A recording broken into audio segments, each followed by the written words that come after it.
Shalom, selamat pagi Bapak Ibu Saudara.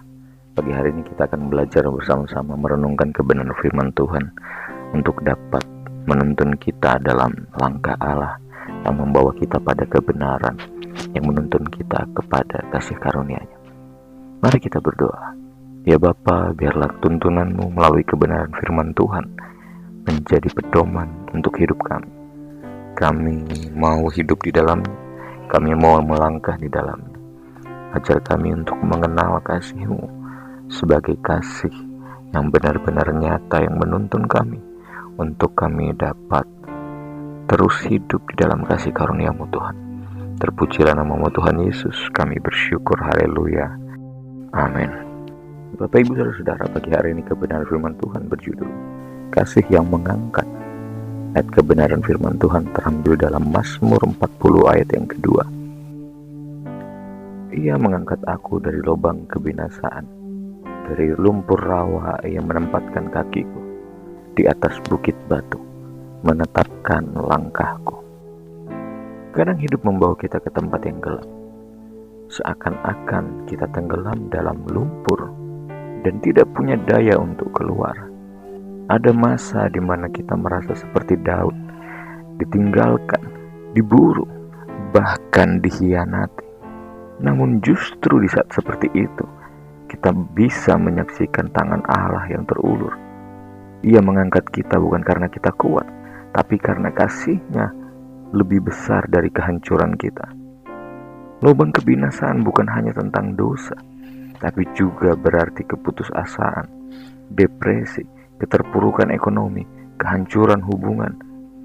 Ketika kita menghadapi jalan buntu dan kekuatan sudah habis, kasih Tuhan tidak pernah habis. Kasih-Nya akan selalu ada untuk kita, menyertai dan menuntun kita. Dia masuk ke tempat terdalam dalam hidup kita dan menarik kita keluar. Tuhan bukan hanya menyelamatkan kita sebagian, tetapi Dia mengangkat kita sepenuhnya dan menempatkan kita di atas batu karang yang teguh. Tempat yang teguh dan stabil, tempat yang kokoh untuk kita pijak. Dari tempat lumpur yang goyah, kita dibawa ke tempat yang kokoh. Langkah kita tidak hanya dipulihkan, tetapi juga ditetapkan oleh Allah. Artinya, Tuhan memberikan arah baru, visi baru, dan kekuatan baru untuk berjalan. Ia sanggup untuk menolong kita, menuntun kita, memberikan kita kekuatan, bahkan rencananya itu tidak akan pernah gagal. Kisah hidup banyak tokoh Alkitab mencerminkan hal ini. Yusuf dibuang ke sumur dan dijual sebagai budak. Namun Tuhan mengangkatnya menjadi penguasa Mesir. Paulus yang dahulu penganiaya jemaat diangkat menjadi Rasul Kristus.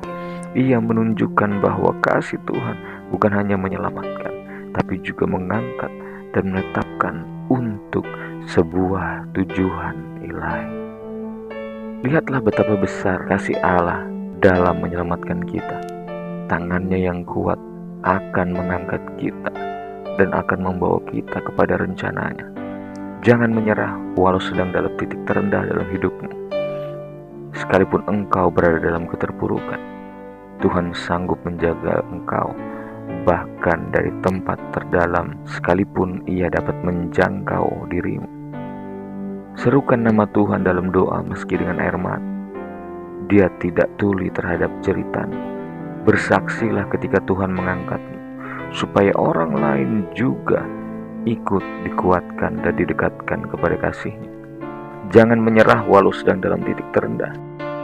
Serukan nama Tuhan dalam doa meski dengan air mata. Ceritakanlah kasih-Nya yang menolong engkau dan memberikan engkau kekuatan baru.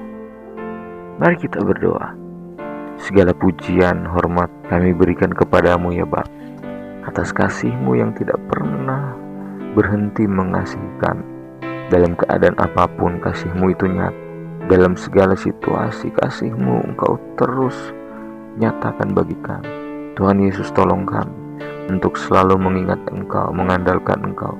Bahkan dalam doa kami selalu mengingat-Mu ya Bapa. Terpujilah nama-Mu Tuhan.